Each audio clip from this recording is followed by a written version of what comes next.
Was it tough to still be working side by side with the individual that had replaced you as head coach?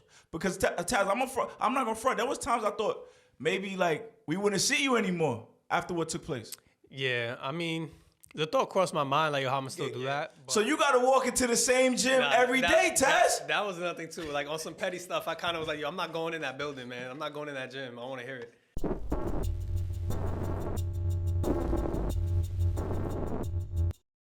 At that time, you were the head varsity basketball coach of the George Wingate Generals. Mm-hmm. Today, you are no longer the head varsity basketball coach of the George Wingate Generals. Taz, what happened?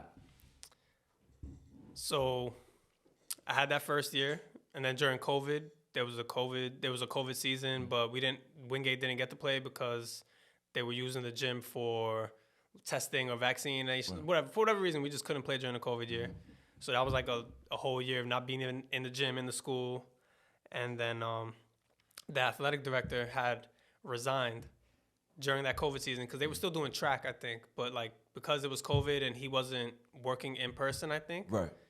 He had to resign. Okay. And I don't think he really wanted to he didn't really stick to it anyway. he wasn't really into it.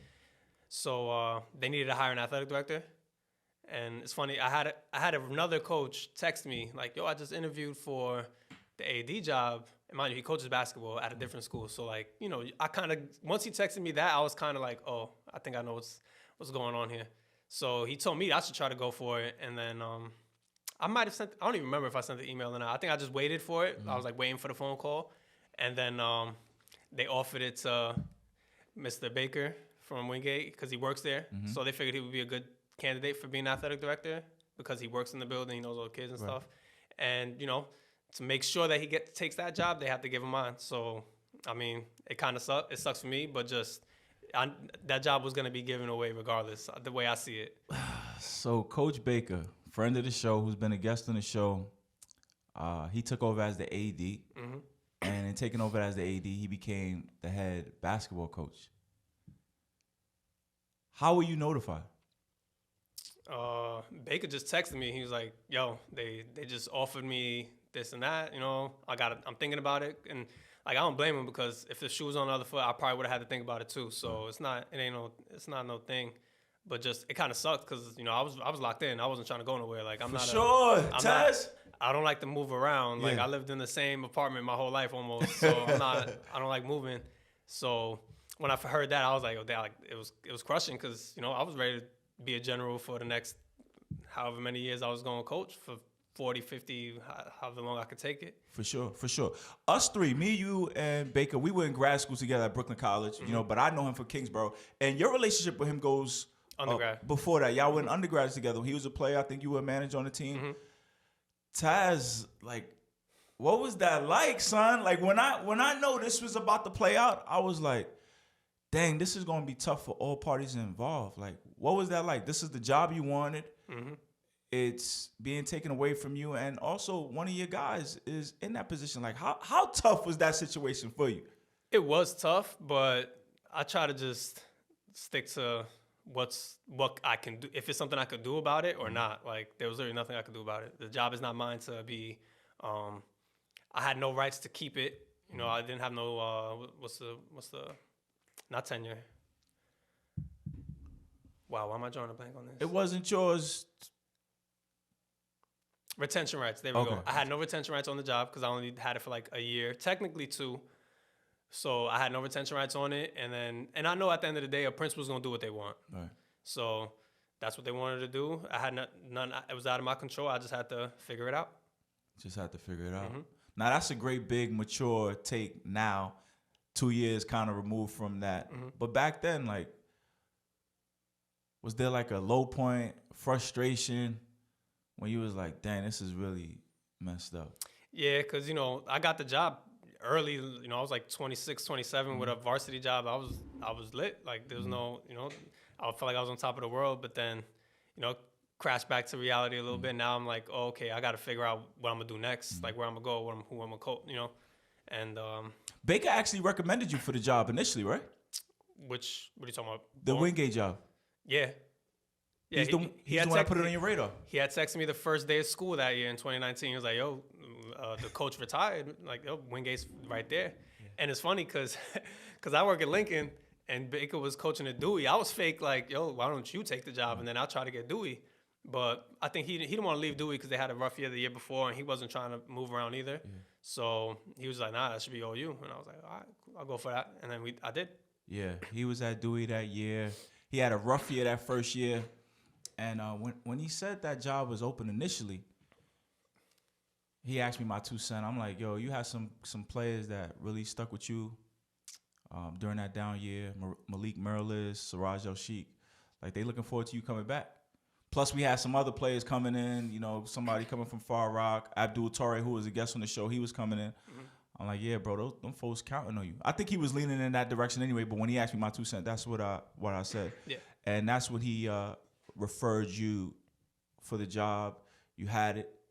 And then the year after COVID, the opportunity to be AD came up. And again, when he asked me my 2 cents, I was like, man, the opportunity to be athletic director is something you can't pass up. And, you know, you were a topic of discussion. And when he asked me, I said, not only do I think the AD position is something you can't pass up, but Taz, he gonna be all right. You know what I'm saying? And it was because of that first year you had coaching. You remember your record? At Wingate? Yeah. 9-12 overall, I want to say. I got 6-11. That's in the league, and then like counting non-leagues, it was 9-12. And people may say that record is not impressive, but you really came on late that year. Like, a lot of your wins were in the second half of the season. And when I see that, I see somebody that perhaps took a little time to implement their culture, their plans, their plays, and put their stamp on the program. And then you guys started to take off a little bit. I think you won 3 or 4 straight at one point. Yeah. What was that first year like coaching? Your first varsity gig? As you mentioned, you was young. You didn't have any varsity experience before that. What was it like? Teaching the game to kids that were brand new. Because when I was an assistant at Adams Street, when I got there, they had already laid down their foundational year the year before. So I was in year 2. They were already all systems go. So, like, trying to build something from scratch. You know, there was maybe like 3 or 4 returning players from the year before. Yeah. Only one of them started or played a lot. You know, another one played here and there. And I wasn't there the year before with them. So, like, teaching everything that I'm trying to teach and implement from scratch was a challenge. And it didn't help. 2 of my better players were also ineligible in the beginning of the season. So they had to get cleared to play. And I think the admin wanted to do appeals or something like that. So we waiting on them to get appealed. The first couple games was pretty ugly. It was rough at first. Oh man, it was rough. Very rough. Very rough. Guys, you know, because it's also too, like, we didn't practice as much because I feel like that year they had this first game starting like super early, and then we started kind of late.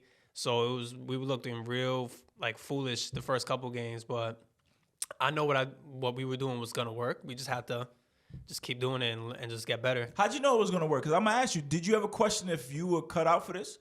Because it was your first position as a head coach. Mm-hmm. Wingate is a program historically that people care about in this city. You know, they got a big supporter in that neighborhood, Flatbush. Did you ever wonder, like, dang, maybe I'm not ready for this? Nah, not really. I just knew it would just take time because not so many people are going to just pick up things like that and run it, like, be perfect with it. You know, it just takes time. Especially coming from scratch, too. Like, a lot of kids didn't even play organized basketball before varsity, which is kind of crazy when you think about it. But that's how it is in the city.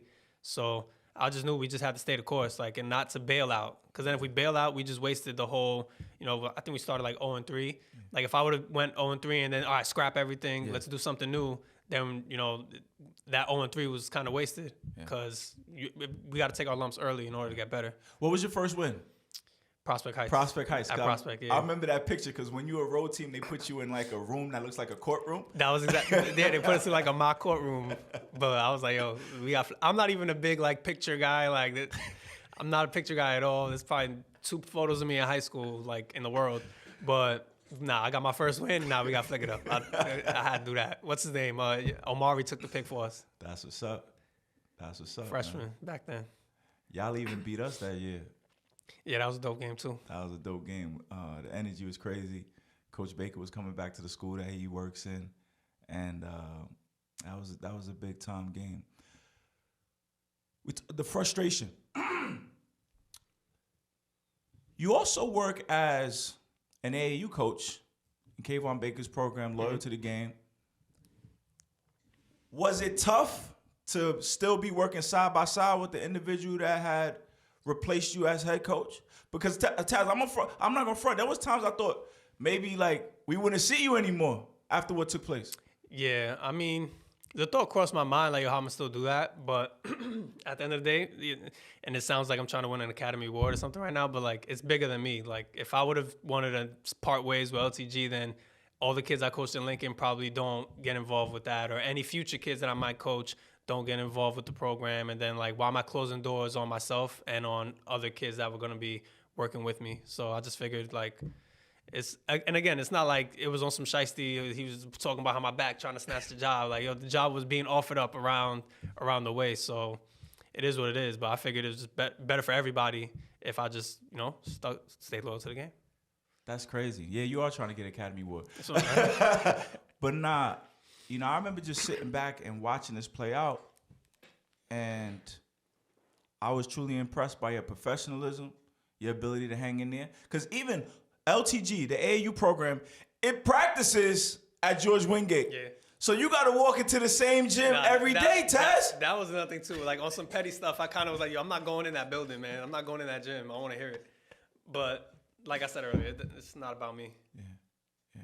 Did your family and friends know this is what was going on and playing out? Yeah, but my friends did. My family doesn't.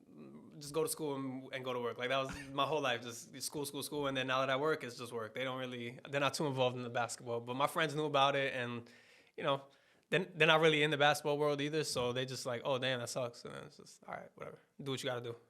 I commend you, man. Your professionalism, both of you, to be able to come out of that with your working relationship, your personal relationship, your integrity is truly impressive, man. And I salute the both of you. I know that was hard for you, young men, both of you getting your career started in this basketball stuff, and to have to go through that. I know that was uncomfortable for him, and I know it was uncomfortable for you, but you guys both came out of it.